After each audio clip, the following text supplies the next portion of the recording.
Hey guys, welcome back to the news. The talks of suffering and hardship is not a new development to Nigerians, neither is it a news to Nigerians, as people are very well acquainted with these issues. The Abia North Senator Orji Kalu has voiced out on the suffering, the hardship and pains Nigerians have had to endure as a result of the policies introduced by President Bola Tinubu. Kalu, during a press briefing at the National Assembly on Tuesday, said President Tinubu needs to deploy urgent means of succor to cushion the sufferings Nigerians are going through.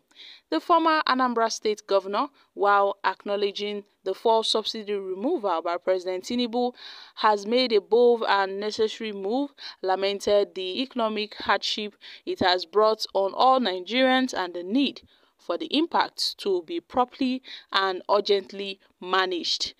So Orji Kalu saying that hardship is real, that people are suffering, that they manage about 10,000 workers in their group, ensuring that they are paid in this difficult time is quite challenging, where he added that his organization has also been forced to introduce some cost savings measures due to the rising cost of things, occasioned by the economic outlook in the country. Also, Orji Kalu maintained that fueling a private plane costs between $10,000 and $20,000, and he had to tell his senior members of his company to fly commercially so that they can save money to restructure and support some of their workers across Nigeria and West Africa.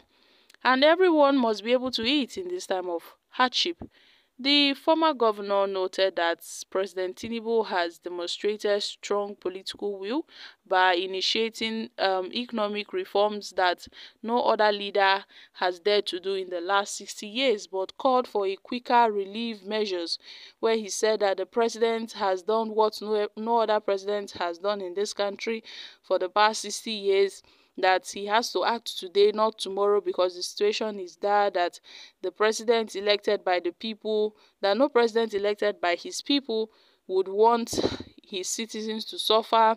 He suggested that President Tinubu should consider bringing back the fuel subsidy regime that these economic policies is telling on Nigerians. Speaking about his absence from the media space, Orji Kalu debunked rumors of his death, clarifying he had officially taken time off to make some academic pursuits, but there is nothing wrong with him.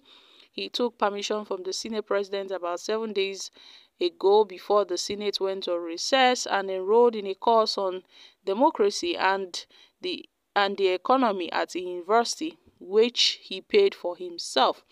And he said he's not dead. He didn't go on any medical checkup otherwise. But people are saying that he's dead. Well, he is not. Well, my country people, Orji Kalu, has voiced out his complaints.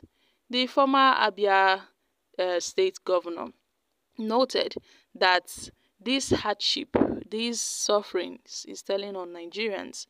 Remember that P2B had talked about the fuel subsidy removal by President Tinubu, where he called on the proceeds, that's the gains from the subsidy removal, how it was spent and where it was channeled into, so that Nigerians won't be suffering for nothing.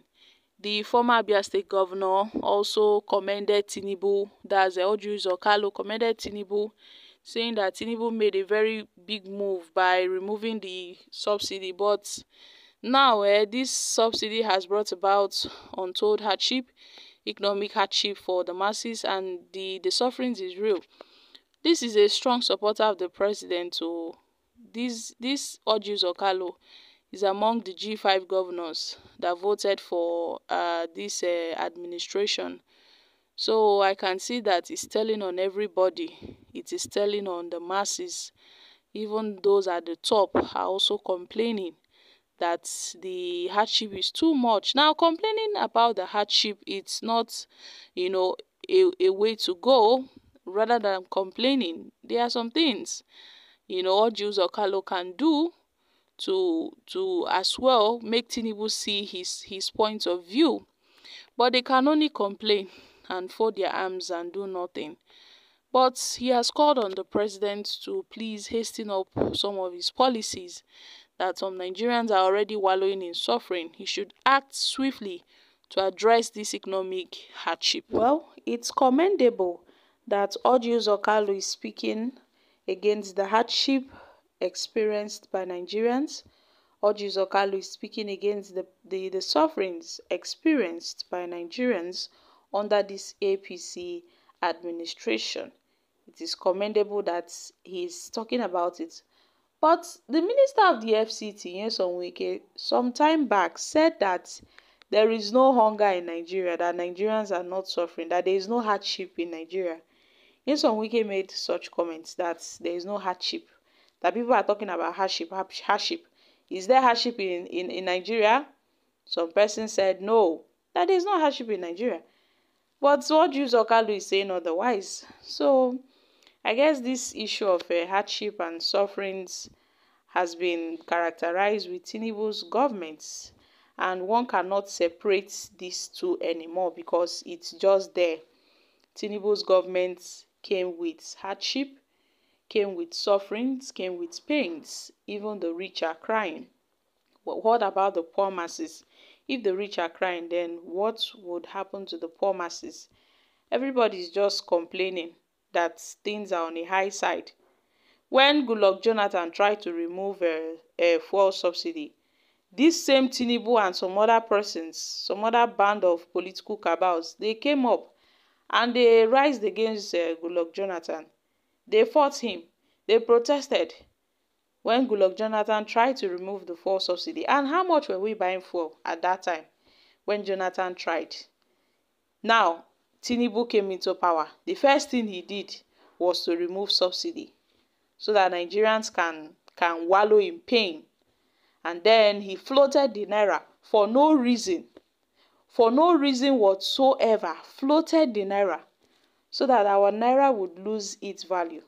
And then you see how the dollar rose, which brought about inflation and everything, hike in the prices of goods and services. So the president has already made it known to Nigerians right from the onset that he would recruit Nigerian youth into the army. What would they eat? Agbado, even corn. Nigerians cannot afford to purchase corn. So there is no need of saying that the masses are suffering, because they are the enablers of this government. They are in support of it. They are clamoring. In fact, they are cheering the president on as his policies are pressing the necks of Nigerians. So saying the hardship is real, people are suffering, is just you saying that yes, you acknowledge that there is hardship in the land. But what have you done so far? Because so many persons before Orji Kalu has called on the president. But what has happened? Nothing. Absolutely nothing. Yet the people keep on suffering as the day goes by. So guys, I'm dropping here. Kindly share your thoughts on this in the comments section. Thank you.